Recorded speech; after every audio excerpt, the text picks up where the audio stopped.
This podcast is sponsored by Shopify. Upgrade your business and get the same checkout that Donut uses. Sign up for your $1 per month trial period at shopify.com/gas, all lowercase. Go to shopify.com/gas to upgrade your selling today. Shopify.com/gas. This podcast is sponsored by Indeed. There's no need to wait any longer. Speed up your hiring right now with Indeed. And listeners of this show will get a $75 sponsored job credit to get your jobs more visibility at Indeed.com/passgas. Just go to Indeed.com/passgas right now and support our show by saying you heard about Indeed on this podcast. Indeed.com/passgas. Terms and conditions apply. Hiring? Indeed is all you need. This podcast is sponsored by Fishing Clash. For those who know me from my Twitch days, you guys know that I'm a gamer through and through. And I've been playing Fishing Clash, and it's super fun. Fishing Clash is a mobile game for fishing enthusiasts. You can battle in 1v1 duels, tournaments, and global championships. Don't miss out. Download Fishing Clash today, redeem gas, and jump into competitive fishing with a head start. The biggest catch is waiting. Go get it. Hey, what's up? How you doing, everybody? Welcome back to the show. This week, it's our conclusion of our three-parter on Volvo. We're talking racing today. It's going to be an adrenaline-fueled, gas-burning, fire-breathing episode. And if you've been listening to part 1 and part 2 and you're like, when are they going to get to the wagons racing? Whoa, Honcho, it's this episode. That's right. Let's get to it. When people think of the Nürburgring, they often picture Porsche 911s, BMW M3s, and Audi R8 GT3 race cars getting airborne over its storied, treacherous tarmac during its famous 24-hour race. But what if instead of very purposeful GT3 fare, a comparatively bland-looking sedan was carving through this narrow, winding circuit? It doesn't have much aero bolted to its body, but considering the amount of air it's getting over curbs and jumps, and its bright blue paint and the high-pitched howl coming from its straight-cut gears, it's definitely a beast in its own right. The car doesn't have a Porsche or Ferrari badge, or even an Audi one. It's a Volvo, and it dominated the World Touring Car Championship in 2017.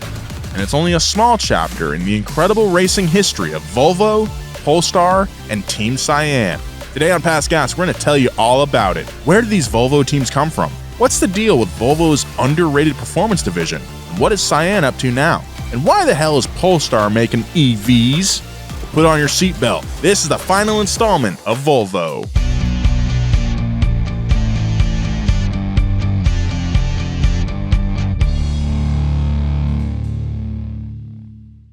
Yeah. No, I've been wanting to say this for a while. You're definitely a beast in your own right. Thanks, Joe. Appreciate that. Welcome back to the show, everybody.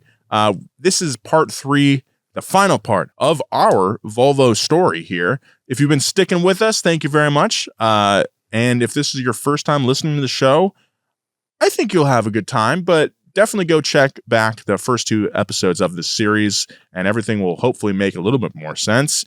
My name is Nolan Sykes. I am joined by Bart Bidlingmeyer. Hello. And Joe Weber. Everyone listening is definitely a beast in their own right. That's right. A beast in my own right would be a great Instagram description. Like right-wing memes?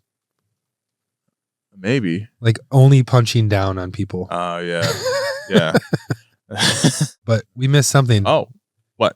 No one has asked you what you did this weekend yet. Oh, I mean, I didn't ask you either. I'm just trying to be nice. I appreciate that, Joe. What did I do this weekend? I got head rot? I got hit in the head really hard, I think. Yeah, watch the Super Bowl, of course. Yeah. Oh, yeah. It seemed I was doing stuff too. We went to IKEA and nice we were like Sunday. Yeah, we went at like maybe 2:00 and I was like, "There's no one's gonna be at IKEA." Yeah. It was packed, and we heard like 3 other people just in passing go like, well, "I thought it was gonna be like dead because of the Super Bowl."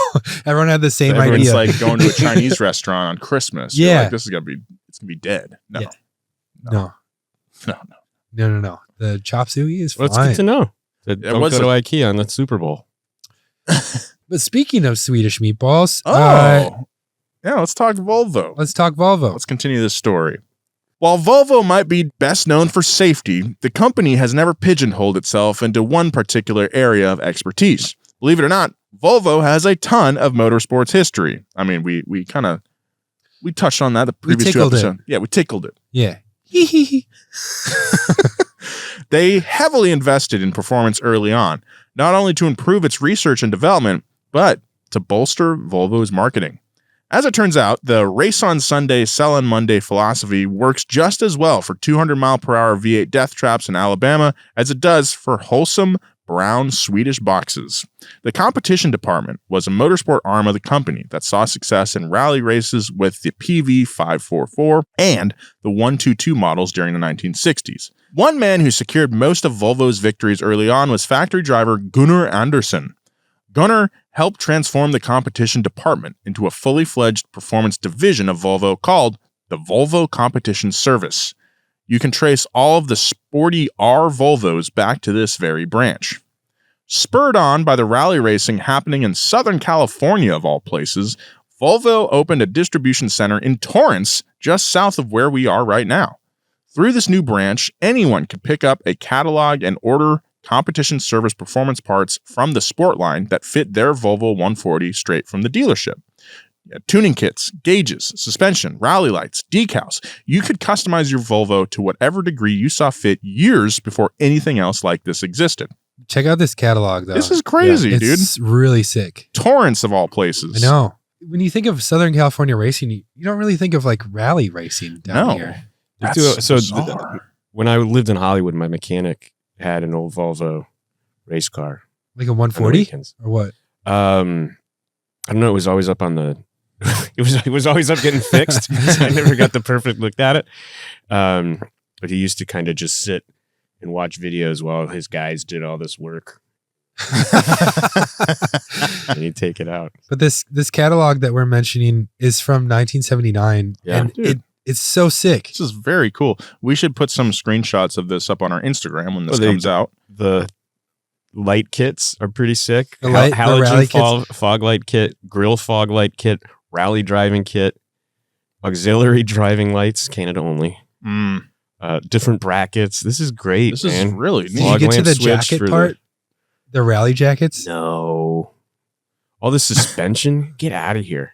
Yeah. This reminds like during the pandemic, I was streaming My Summer Car. Mm-hmm. Oh yeah, I remember which that. Is a Finnish like this weird game where your parents go out of town and you build a rally car, and you get a catalog exactly like this where there's like 2 different suspension kits, 2 different tuning kits, all these lights and stuff, and it's just very super cool, dude. Yeah. Oh man, I want one of those jackets so bad. Yeah. Look at all the racing helmets. This is just a snapshot in time. This is great. Crazy. Show. Yeah. Yeah. By 1979, the division was renamed the R Sport Department, with the R standing for racing. Or rally. And rally, yes. And in the 1980s, that's rad. In the 1980s, the Volvo 240 Turbo, a car beloved by college professors and holistic healers around the globe, was selected for racing duty. The trusty sedan took on an entirely different persona and saw battle in the 1985 and 86 touring car championships. The 240 looked very out of place on track next to its contemporaries, but fans loved it, affectionately calling it the Flying Brick. The Flying Brick title definitely didn't hold it back, as Team Eggenberger Motorsport claimed the series title in 1985. The odd choice in race cars didn't stop there for Volvo. With the help of F1 engineering brainiacs Tom Walkinshaw Racing, Volvo entered their 850 wagon and the less interesting 850 sedan in the super touring class sedans of the 1990s. Oh, the resident sedan guys got something to talk about now. Are you guys going to smash another glass on Joe's head? The FIA rule set during the era set a displacement limit at 2 liters, allowed minimal aero modifications, as well as rear, front, or all-wheel drive. It was also a glorious era for cool-looking sedans, as all the entries had to have 4 doors. This is my favorite Volvo racing era. These 850 wagons look so sick. We've talked about Walkinshaw, haven't we? I think him racing the Jaguar XKS or XJ, whatever, at Bathurst is like the sickest racing video I've ever seen. Oh man, I mean, yes, these Volvos, these wagons, I mean, these are iconic as hell. But dude, don't sleep on that sedan either. The sedan's sick too. Sedan's Yeah. sick. Clearly, the writer has some opinions. But here's the top reason why Super Touring kicked ass. Every manufacturer wanted a piece of the action. Audi A4s and BMW 320i's demonstrated some of the greatest all-wheel drive versus rear-wheel drive battles ever seen. Honda Accords rubbed fenders with Dodge Stratuses. I drive a Dodge Stratus. Alfa Romeos chased down Nissans. Every flavor of 90s four-door compact was on the Super Touring grid. And it's in Super Touring where Volvo really defined its performance craft. And the players who were instrumental in boosting Volvo's factory performance efforts, including the Polestar name, entered the picture during this era. These Volvos, by the way, are slammed on their little nuts, dude. Yeah.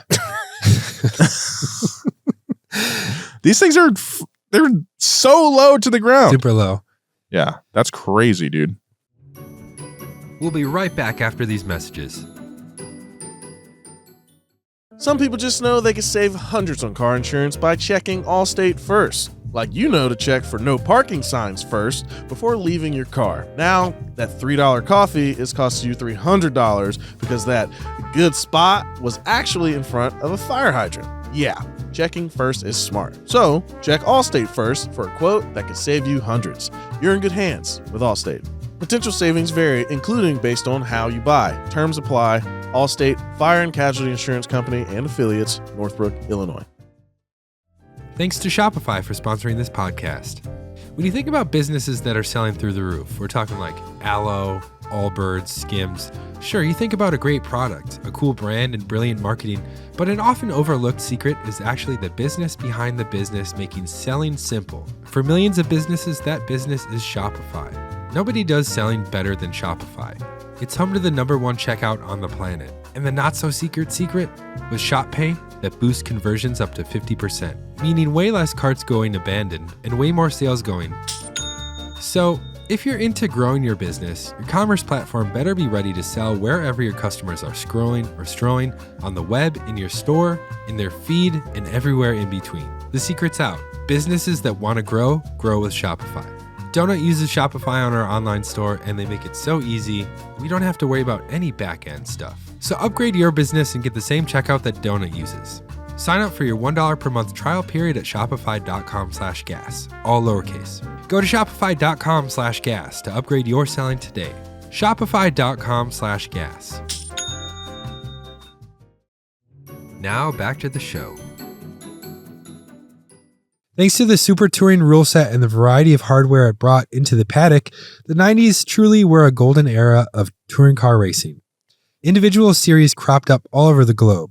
It seemed like almost every European country had their own, with leagues like the British Touring Car Championship BTCC and Germany's Super Tourenwagen Cup STC being two of the biggest. When 1996 rolled around, Sweden joined in the fun with its Swedish Touring Car Challenge STCC. The first team to sign up was Flash Engineering, the official Volvo factory-backed effort running the less venerable 850 sedan. Peter Nelson doesn't like the sedan. Let it be known. The name Flash comes from one particular Swede, renowned pro driver Jan Flash Nilsson. His background was in Formula Ford and Formula 3, but once he caught wind of this new series, he jumped at the opportunity. Jumped really high. And I just want to say, Volvo, when the 240 Turbo came out, they actually sponsored the 240 Turbo Cup. So it was like a factory sponsored spec race. So going back to Jan Flash Nilsson, Flash claimed the STCC title in 96, 97, came in second in 98 behind the wheel of a fresh new Volvo S40 Super Touring car powered by Volvo's well-known B5 5-cylinder. Flash and the new S40 were responsible for a run of success for Volvo Motorsports, taking second overall in 2001, 2002, and 2003. That year saw the debut of the Volvo S60 as the company's dedicated racing platform, which also signified the end of Super Touring rulebook. 03 marked the beginning of the new FIA S2000 rule set that most popular touring car series, including the STCC, would begin to utilize. The main difference between S2000 and Super Touring is cost. By its end, Super Touring became astronomically expensive to prep cars for. The FIA instituted S2000 to bring costs down to allow more teams to join in. For 8 years, Flash built up quite an operation and cemented the Volvo name as a force to be reckoned with between the green and checkered flags. In 2004, he sold the team to chief mechanic Christian Dahl and left to pursue other ventures. I've been to a fair amount of track days, I think, and I never see Volvos. Ever. That's because I think, at least in America, it is seen as like the boring professor car. Yeah. But, dude, if you found an S40 with that B5 for a good price. Yeah. That's like a Professor X car. Now led by Dahl, the team claimed second place in the 2004 championship with driver Robert Dahlgren at the helm, foreshadowing for the massive success the team would have in the coming years. Under Dahl's stewardship, the team changed its name to Polestar in 2005. In his own often quoted words, the name, quote, I don't want to do an accent. You got to do it. Okay. We've gotten to the third episode without doing a Swedish attempt. Yeah. The name, quote, all right, cue me up again. The name, quote, represents the frozen north of Sweden with the Polestar, and also playing on the connection to Polestar position and star of racing. Great. No, it wasn't. It turned into like a little Russian, a little bit Ukrainian. Yeah. At the end there. It's my bad. The following year marked a major step forward for Polestar Racing as it started to become more integrated into Volvo's own operations. Since Flash was around, it was the factory-supported race team, but now it would work even closer with the Swedish automaker. Polestar was utilized for all sorts of development, such as Volvo technician training and developing and producing training equipment for technical schools in Sweden. Polestar also developed the Volvo training car program, which supplied Volvo Cars to Swedish high schools for educational purposes and handled a lot of the brand's research and development work. That's sick. All along the way, its racing effort never let up either. In 2007, Polestar developed a bioethanol race engine for its S60 STCC program, making it one of the first racing teams ever to run on fossil-free fuel. Very interesting. Another nod to Big Corn. Big Corn. All the sporty innovations made by Polestar had a trickle-down effect on the consumer cars Volvo was pushing at the time. The 2000s saw the first R-designed Volvos debut since the 1995 850 T5R. Offered as a high-end trim level for the V70, C30, S40, V50, and XC90, the blue badging offered plenty of upgrades, from color match bumpers to electronically controlled suspension to interior flares and limited edition leather.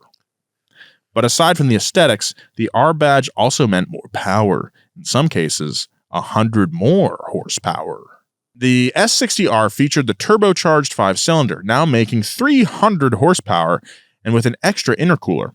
A 6-speed manual was offered. It had functional aero, including a front splitter and low-profile spoiler on the rear. The 2004 S60R had a 0-60 time that was 0.4 seconds off the M3 of that year to boot. The V70R wagon was meant as a replacement for the popular 850 T5R and came in one of the sickest colors ever offered by Volvo, saffron metallic. It is the best orange. That's a very nice orange. It's like a burnt orange. And with the gunmetal wheels. Yeah, that looks nice. So sick. That looks nice. The XC90R was the only R model that offered a V8, and in this case, the jointly developed 4.4-liter Yamaha V8.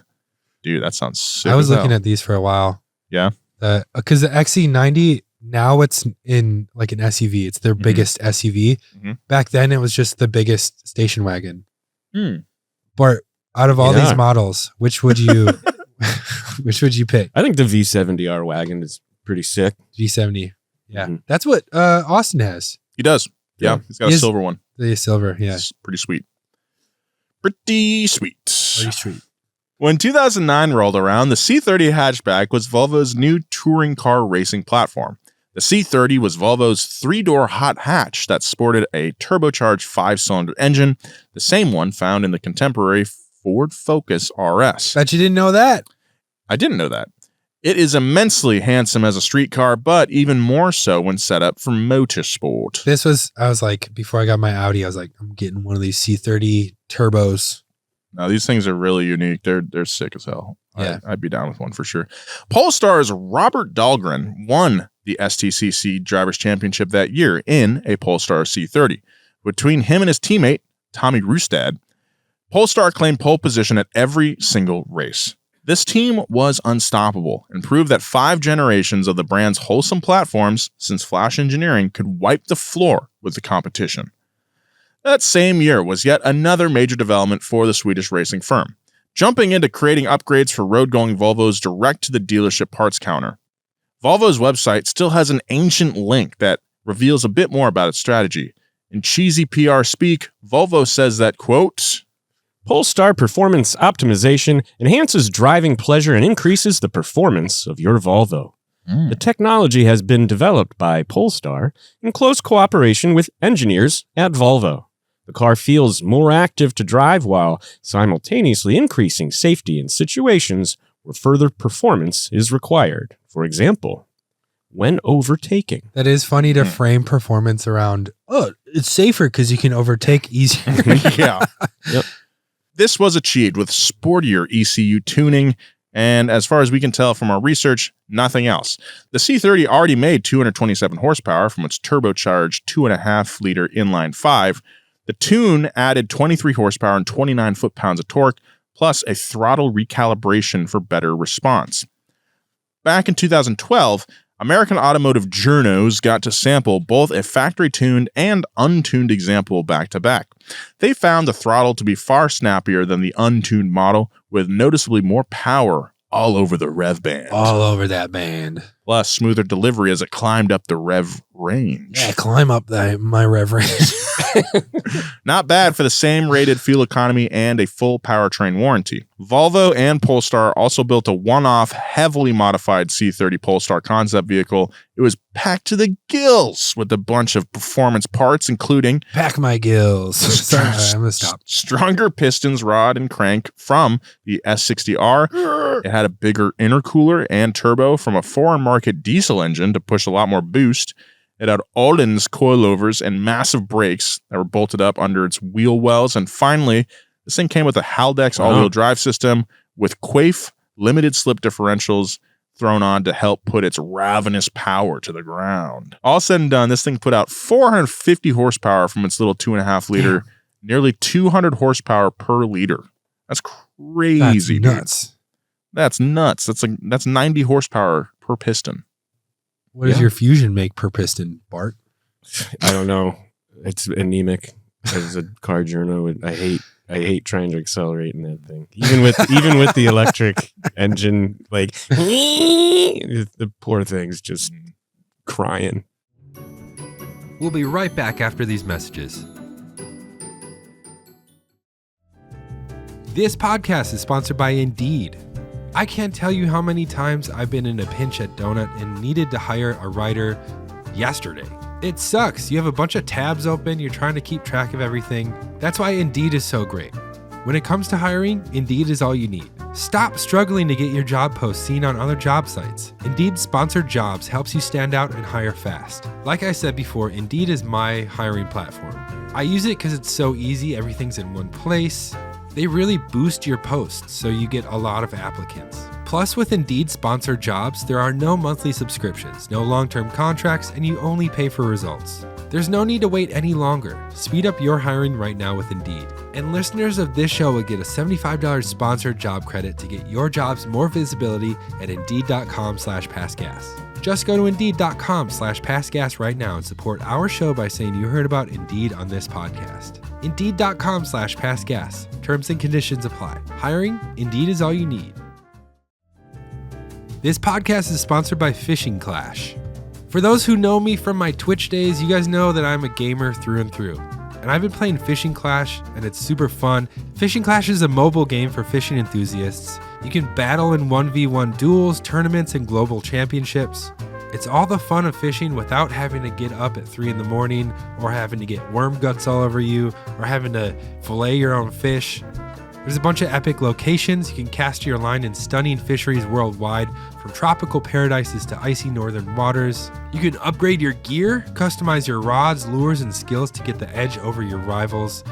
Honestly, this is not a replacement for fishing, but if you're like sitting on a lake all day with your line in the water, it's just more fishing for you to do. You can whip out your phone and you can fish in the game. You can fish in real life. It's honestly really fun, and I've been having a blast playing it all week. You can find me at Joe G. Weber if you actually want to compete against me. So download Fishing Clash and use code GAS now. Don't miss out. Download Fishing Clash today, redeem GAS, and jump into competitive fishing with a head start. The biggest catch is waiting. Go get it. Now back to the show. People thought I was genuinely making fun of your Fusion in the Big 3 episode, and people in the comments were like, Joe jokes around, but my Fusion makes 327 horsepower. I was like, no, I do like your There Fusion. are some, but my Fusion doesn't make 300. Oh. There are some Fusions that have like a decent amount of power. Mine's not one of them. I just remember just a little, 3-banger plus electric. It's got the 3-cylinder, the 1 liter. I think so. We were going to lunch near our old office, and you were taking your car, and for no reason at all, in the middle of the day, we're just having a conversation, and then you like the light had turned red already, and you're like, hold on. You took this huge Was this in the Taurus or the? This was in your Fusion. Okay. You took this huge left screeching turn through a red light. We're going to like a Lunch. ramen place. You're like, hold on. I must have been hungry. But it was very funny, and I felt like it felt dangerous for no reason. It's more fun to drive a slow car fast. Yeah. If you no longer go for a gap that exists, you're no longer call yourself a Bart. A few years later, in 2015, a major yet totally foreseen event happened. Volvo bought the entirety of Polestar. It was only a matter of time. The two names were dear companions in performance for so many years. Why wouldn't Volvo cash in and have easy access to every bit of the intellectual property, its engineering facilities, and so on? In the wake of the sale, the now former Polestar race team returned to the singular role of racing. So, Christian Dahl changed the name to Cyan Racing. Dahl's statement on the matter reads, quote, We are extremely satisfied with the way performance business with Volvo has developed. But we are a racing team, first and foremost. This is an opportunity to return our full attention to our core business, to develop and race Volvo cars. And develop and race they did. Behind the wheel of newer Volvo S60 touring cars in the 2016 season, Cyan not only claimed its 4th consecutive championship in the STCC, but won the second-to-last race in the WTCC. Then, in 2017, the team won the 2017 WTCC championship. The whole They enchilada. they won the 2017 WTCC championship in 2017? Yeah. The championship being the World Touring Car Championship. Yeah. They won the 2017 World Touring Car Championship. Yeah. In 2017. Yeah. Got it. You would think a change up in names and presumably personnel would require a bit of time to adjust to, but this absolutely wasn't the case for the newly named Cyan operation. They just carried on business as usual. On the entirely in-house production car front, Volvo came out with the 2015 to 17 S60 and the V60 Polestar. All combined, just 583 were sold here in the States.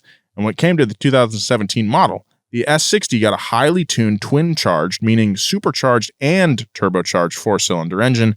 It made 362 horsepower and 347 foot-pounds of torque. Damn. 60 more horsepower than stock by bolting up a bigger turbocharger, giving it more aggressive valve timing, stronger connecting rods, a high-capacity fuel pump, and more free-flowing exhaust system, plus a host of chassis, drivetrain, and aesthetic upgrades. Not your grandma's sedan.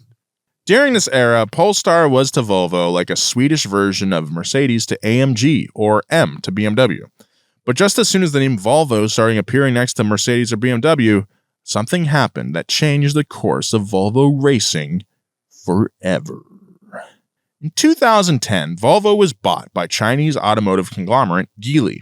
Geely also owns Lotus and a big portfolio of brands many of you have probably never heard of. Once 2018 rolled around, though, Volvo was completely removed from motorsports. What the brand had going in this realm since the mid-80s was officially over. However, in its place, Geely replaced it with another firm. While Volvo and Polestar pivoted in similar directions towards street cars, their pals at Cyan Racing shifted to campaigning a model manufactured under the Lincoln Company brand. We don't really talk about this company on our channel at all. No. I think it got brought up once in one of the first wheelhouses I ever wrote. Really? Yeah. It was like Chinese cars are stealing something. But it was like basically how in China, they don't really respect international copyright laws as much. And so because of that, there's like knockoff Jeeps, there's knockoff Land Rovers. And Lincoln Co. got brought up as like one of the legit companies because they have all of, Polestar and Cyan, their racing pedigree behind it. That being said, Joe, Lincoln Co.'s road cars aren't really anything to write home about, apparently, and the company is best known for hybrids and subscription-based services for driving its cars. But their race cars, particularly the Lincoln Co. 03, is a different story. I think this is in Forza. You can drive it in Forza. This became, and still is, the basis for Cyan Racing's touring car racing efforts around the globe, particularly in Europe and China. Thankfully, it's just as rad seeing the 03 jump curbs and rub fenders in racing form as its now Geely umbrella forefather, the S60, C30, S40, and so on. Though it's been a bit of an odd man out, as it races in some countries where it isn't sold. Cyan Racing now campaigns the 03 under the FIA TCR rulebook alongside Audis, Hondas, Hyundais, and one random Alfa Romeo that races in IMSA's Michelin Pilot Challenge. Its main focus is still on the WTCC as well. In 2019, the team claimed the manufacturer's title, the first time ever for a Chinese manufacturer, as well as a third consecutive team title for Cyan. I do think we're going to see many more Chinese racing teams moving forward. Fast forward a few years, and Cyan won every single team title up to 2023. Good Lord. Last year, in 2024, Cyan Racing finished second in the FIA TCR World Tour with its gaggle of Lincoln Co. 03s. That's pretty crazy. Yeah. To complicate the changing and swapping around of names a little bit further, Polestar has now branched off as an entirely separate automaker that focuses solely on electric vehicles. I like their cars a lot. Everybody does. Comprising a few Volvo styling cues, but under Geely. But Volvo makes EVs as well, and they share platforms with Polestars. It can be a little confusing. But now that I say it out loud, I understand it. Now I get it. It's not that confusing. You gotta be a huge idiot if you don't understand all this. The Polestar 1 is technically a plug-in hybrid and received rave reviews when it was released. Prominent British car journalist Chris Harris even bought one. And if he likes it, you know it's good. It makes 619 horsepower from its electric motors and small gasoline engine, has 52 miles of electric-only range, and is thoroughly beautiful. While some auto journos criticized its firm ride and lack of steering feel, others didn't care. It proved that environmentally friendly could come in beautiful, luxurious packaging and even be fun to drive as well. They followed the success of the Polestar 1 with the Polestar 2. I did not see that coming. At nearly one-third the price, the 2 is a steal considering its performance. One particular spec worth mentioning is the 2023 Polestar 2 BST Edition 270. That's a mouthful. A one of 270 performance-oriented Polestar 2 sporting two-way adjustable Öhlins dampers, lightweight forged wheels, a healthy 64 horsepower bump over the normal dual-motor Polestar 2 performance pack. It's got stiffer springs and an exterior graphics package. So this is 476 horsepower total. Still less than the Polestar 1, but like way more affordable. And this is an EV. The graphics package, it's basically a racing stripe down the middle with the number 2. Negative space 2. Negative space 2. Very well said, Joe. That's pretty neat. I'm kind of over the Battleship Gray I don't At this like point. this gray. Why does everything have to be this gray? We were driving on the 101 Mhm. yesterday, and there's like Tell me you're from California without telling me you're from California. there's this gang of like supercar drivers. Two anecdotes I'll share with you. One, we got past going 90. I was in like the third lane over, and this McLaren passed me on the right side. Yeah. Blasted by me, and I noticed for a second, I was like, that's a woman driving that car. And then What did Chloe have to say about well, that? no, 2 seconds later, it's funny because like there's this Porsche GT3 that blew by us. Then I Another looked car. in the mirror and had a good look at myself for judging a woman in a sports car. This lady blasts by me in the McLaren. I clocked that for a sec, just internally. I was like, huh, that's interesting. And then she's woman like, driver. well, no, I how often do you see women driving supercars like assholes on the freeway? Probably as many times as I've seen a dude driving one as an asshole. I don't know if It's that's just- true because I But clocked you don't that. see it all the time. I know, but All right, go ahead. Go ahead. And then Chloe's like, you would just never see a woman do that. And I was like, oh, I just Yeah. did though. Yeah. And then there's like a Model 3 trying to catch up with that was pretty funny. Mhm. Anyway, part of this gang, this supercar gang Yes. Yeah. that looked like it was out of a Cars movie, by the way, was They had faces. They all four-door have faces. Bentley. Four-door Bentley. Mm-hmm.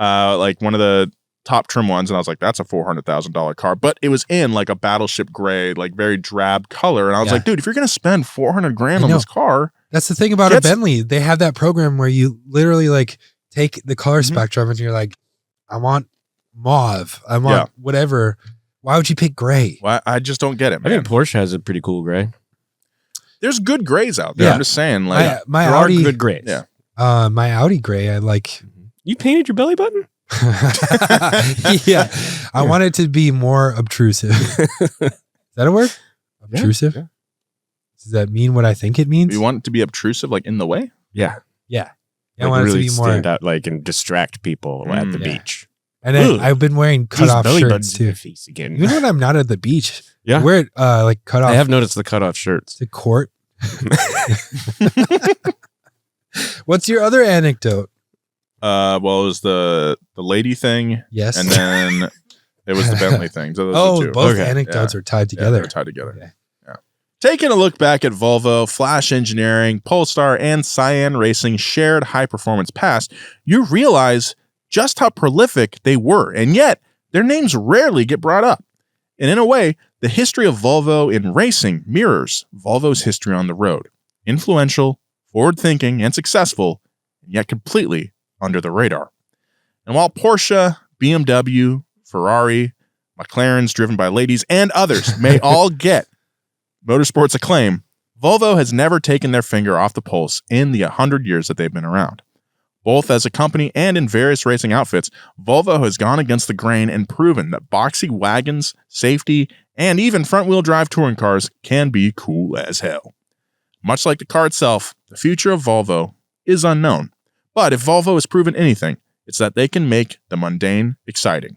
And in a world of rising fuel standards and in a world of rising fuel standards and electrification. And in a world of rising fuel Dinosaur. standards, and in a world I of can't even read I the can't word. even I talk, like gas man. so much. we're like one sentence away, dude. And in a world of rising fuel standards and electrification, maybe Volvo is exactly what we need. It's just a blur to Nolan on the screen. He can't focus on them. I also like that, like, you liken dinosaurs to like I know. gas that is made out of Made their it- bones. Mhm. Shit, dude. Well, that was that. Yeah, No, it was a great series. That was a fun one.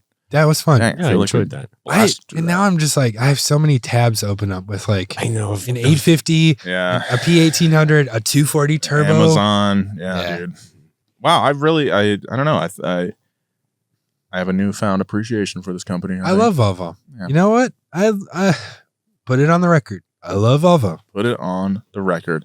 We got some listener mail that we'd like to put on the record. From Tommy D. Basher. What does that mean? the Basher. Oh, DeBasher. The subject line is love that sweet Nolan Anchor voice. Thank you. Love the show, plus Big 3 and DRS. I was hooked after I heard my first episode about Smokey Eunuch.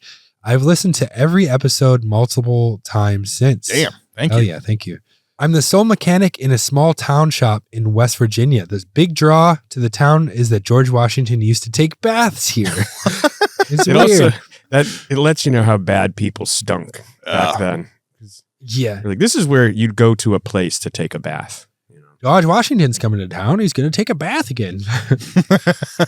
I've included some pics of a 67 Mustang that the shop owner is building and my Project Ranger on some big old 33s. Hell yeah. Love you all. You keep me motivated while turning wrenches all day. Well, thanks, Tommy. Thanks, Let's take a Tommy. look. That Mustang is sick. Ooh. It's going to be sick. I love yeah. the black. Yep. Yeah, that's real nice. And the Ranger Like is John sick Wick too. would drive.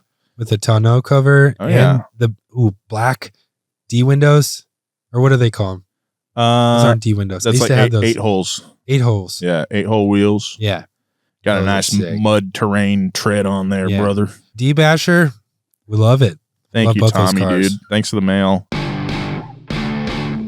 If you'd like to write into the show, you can at passgas@donutmedia.com. We might read your email live on the air.